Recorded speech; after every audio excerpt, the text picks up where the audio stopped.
U.S. government has heard from President Moon, but all of that has to be verified by the United States, and that has to occur through direct contact. He instructed Secretary Pompeo to not get into the time game. That it's almost an invitation to the North Koreans to drag this process out. I would not want them to signal publicly the level of patience. The commitment to inspectors, that's essential in order to achieve denuclearization, but at the same time, that what the U.S. has really wanted is a comprehensive declaration. The real risk here is that through the access of inspectors, which is being set by North Korea. He does run the risk of being an advocate for Kim Jong-un. We think that Kim Jong-un has not yet committed to denuclearization.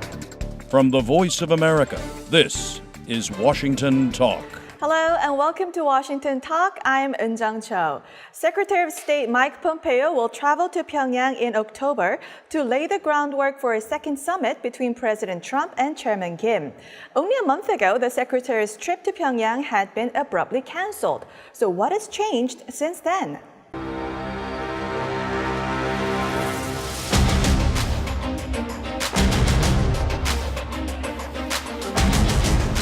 The United States continues to engage with North Korea to implement the commitments made in Singapore.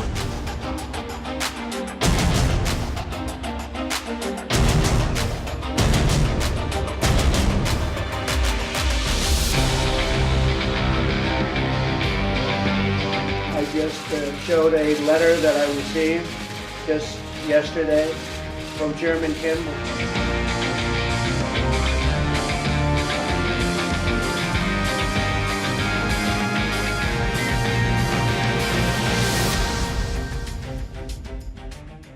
Now my guest today, Mr. Frank Jannuzi, President of the Mansfield Foundation and former advisor to the Senate Foreign Relations Committee. Also joining us today, Mr. Scott Snyder, Director of U.S.-Korea Policy Program at the Council on Foreign Relations.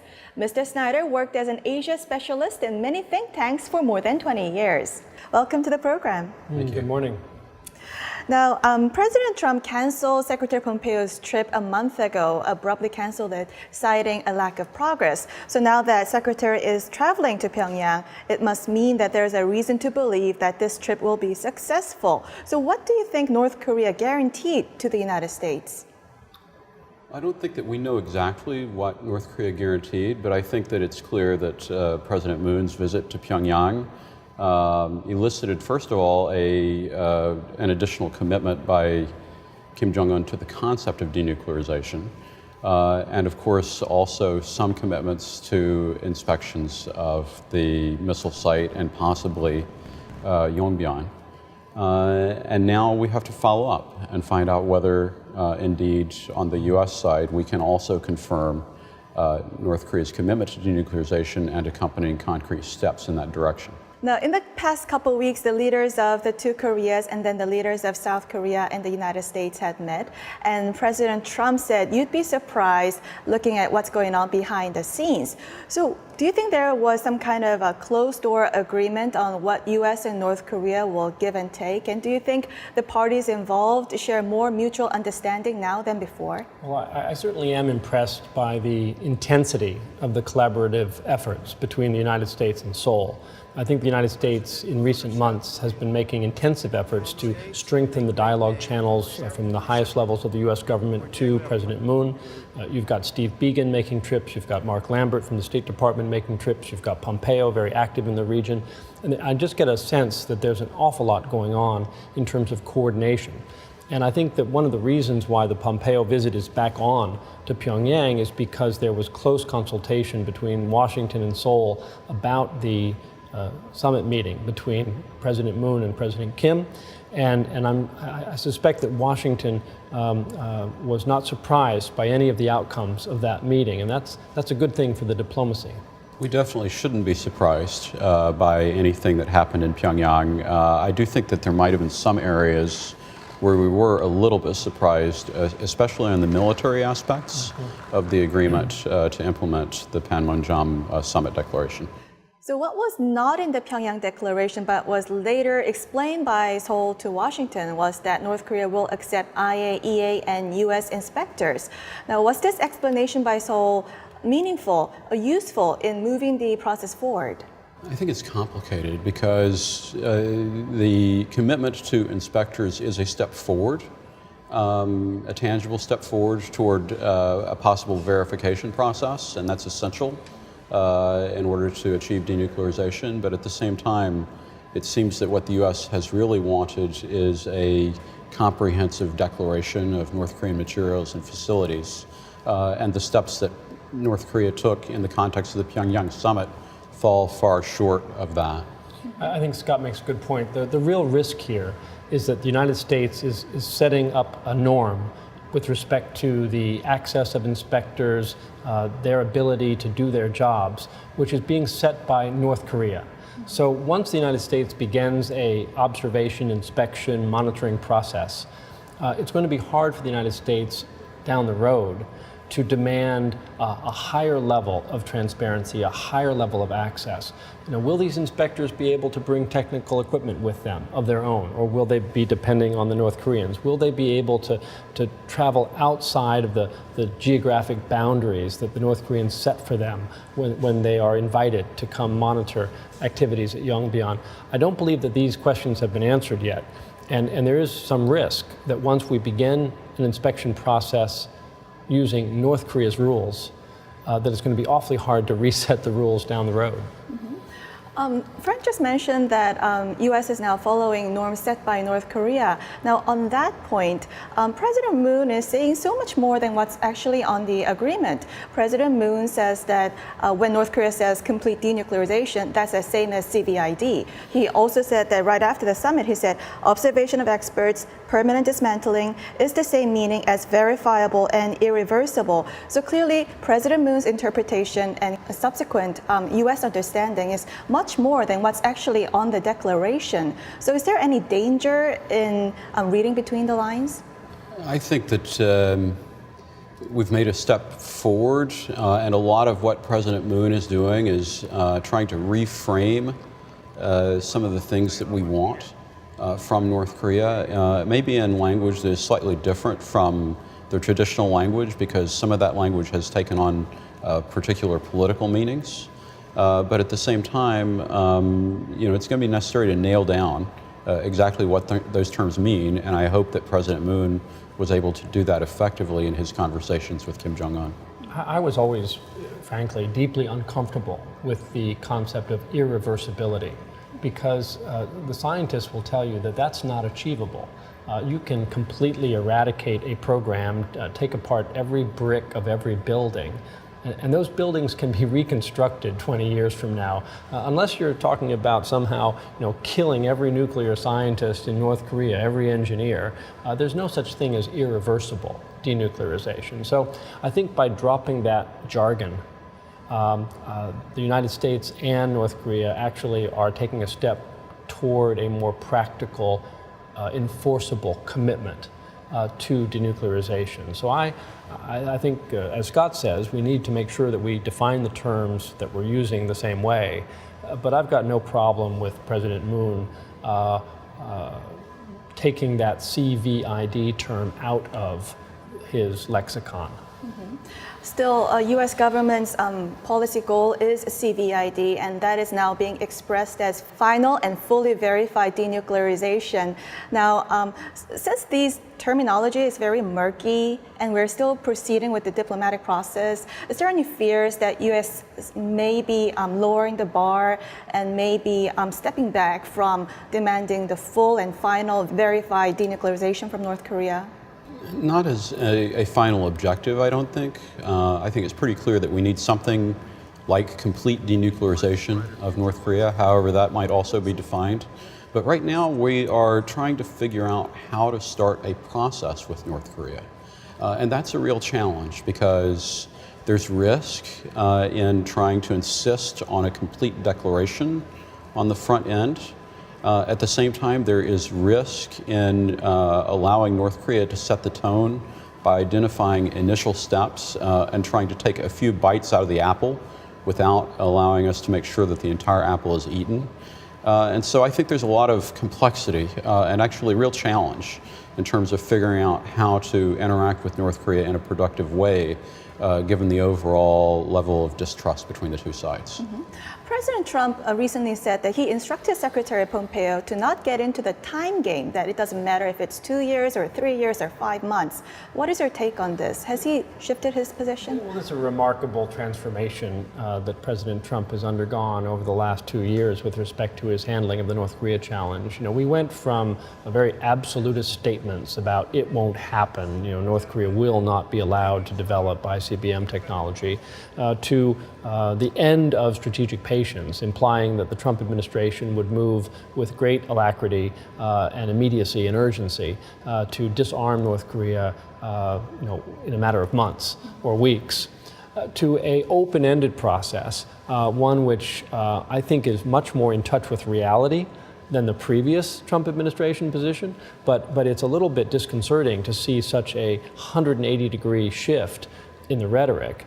And by now saying that we're just going to be very patient, there's a danger that it's almost an invitation to the North Koreans to drag this process out. So I would like the Trump administration to be patient, but I would not want them to signal publicly the level of patience that they are now signaling.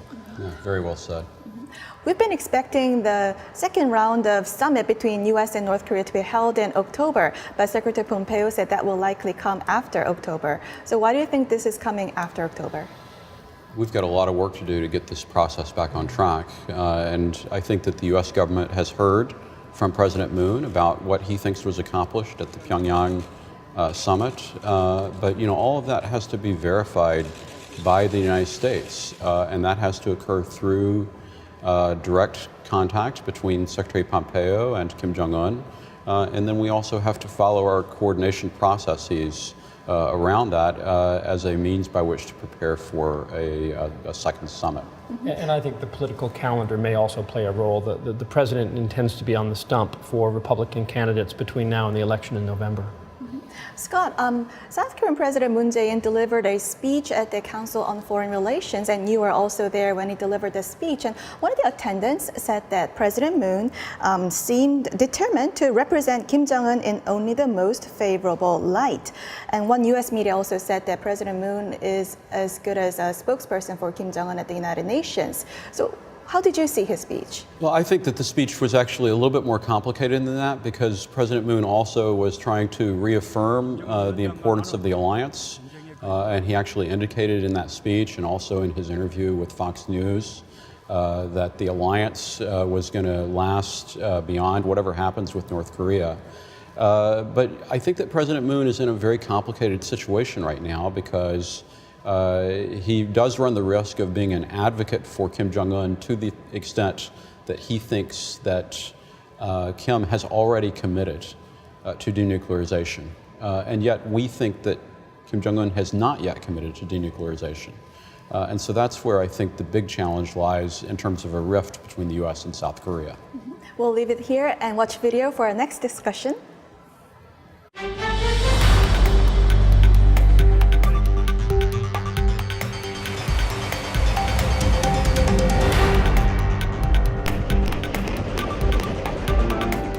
Rocket Man is on a suicide mission for himself and for his regime.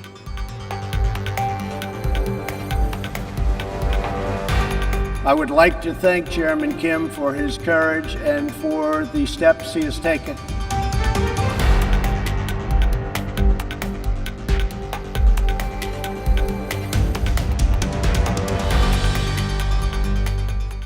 A lot has changed from a year ago when President Trump called Chairman Kim a rocket man and said the U.S. would totally destroy North Korea if necessary. This week, President Trump returned to the UN General Assembly and said the U.S. is seeking a bold and new push for peace with North Korea. Now, President Trump's UNGA speech was starkly different from a year ago. So from the war of words to now the summit diplomacy, during those 1 year, what do you think was the most biggest achievements for the Trump administration in the North Korea policy? I think they successfully took an intensive sanctions regime a North Korean leader who was looking to reorient his priorities from security towards economic development, and a South Korean president who was committed to engagement. I think the Trump administration successfully looked at those three conditions and pivoted eventually from the pressure campaign to engagement, and they've done so rather skillfully. So they now have set the stage for what could be constructive diplomacy and meaningful progress towards peace and denuclearization. I think they've done this, and along the way, they have chosen to drop a lot of harsh rhetoric about the murderers in Pyongyang, the attacks on the leader of North Korea. And this has created political space for the North Koreans to reciprocate the engagement efforts. But I think that we should remain somewhat cautious about celebrating the diplomatic initiatives that are underway, because so far they have not yielded any meaningful steps toward denuclearization. And the real crux of this is going to come when the United States begins to insist on serious steps towards denuclearization, and we're not there yet. Secretary Pompeo said we're facing an unprecedented diplomatic opening. Do you agree? Well, that's what we're testing, and I think that we just don't know. I think that in Singapore, President Trump was right to meet the decision maker, but he didn't get the decision. And we're trying, I think, to follow up and try to get that decision. And the question really is, how long do we wait? It may be that Kim Jong-un has gone into this process not intending to make a decision at all. But then, is it possible that we can bind him to the process in such a way that the outcome that we want is achieved, even if it is not the outcome that he intends? And I think Secretary Pompeo frankly misspoke. It's not unprecedented. I think that the Clinton-Jong Myung-nak meeting in Washington, followed up by the Albright meeting in Pyongyang, held similar promise. Not identical, but similar promise to this moment that we are in today. And we squandered it. And the North Koreans helped to sabotage it in their own way as well, but it was largely on the American side. So I think that we need to be cautious and not blow this opportunity. It is a real opportunity. I want to hear from both of you. So is President Trump more successful than President Obama's strategic patience policy? It remains to be seen. I mean, I think that he has an opportunity to be more successful than President Obama was with strategic patience. And I think the key to that has actually been the engagement with Kim Jong-un directly. But so far it hasn't yielded the fruit that we desire. And so if it doesn't yield fruit, then it's not going to be that much different from what Obama did. I think it's an unanswerable question because the two presidents were handed different North Koreas. Arguably, President Obama's patience is what created the opportunity for Trump today. So I think Obama deserves credit for not getting us in a war. Trump deserves credit for seizing an opportunity for diplomacy that has presented itself. We'll end this conversation here and move on to our next segment. Now, time for the photo moment, time to look at an interesting North Korea picture. Today we have a photo of students at Pyongyang Teachers University. The students are wearing virtual reality goggles during a science class. Frank, what is your reaction? I bet you those are Samsung phones in those goggles. Probably a sanctions violation. But you know, North Korea wants to be a modern country, and it's stunning that they would be showcasing some of the advanced technology that's out there in a school in Pyongyang. So I'm surprised to see this. Scott? I agree that the effectiveness of sanctions is on display right here in this picture. And I can't help but wonder about the idea of virtual reality and North Korea coming together in some strange way. Are they living in a virtual reality, do you think? I think that North Korea they're voyeurs on the world, and now we have indications that maybe they want to join it. Well, that's all the time we have for this week. Scott, Frank, thank you for joining us. Thank you, Yoon Jung. Thank you. And this was Washington Talk from the Voice of America, and I'm Eun Jung Cho. Thank you for joining us, and we expect to see you next week.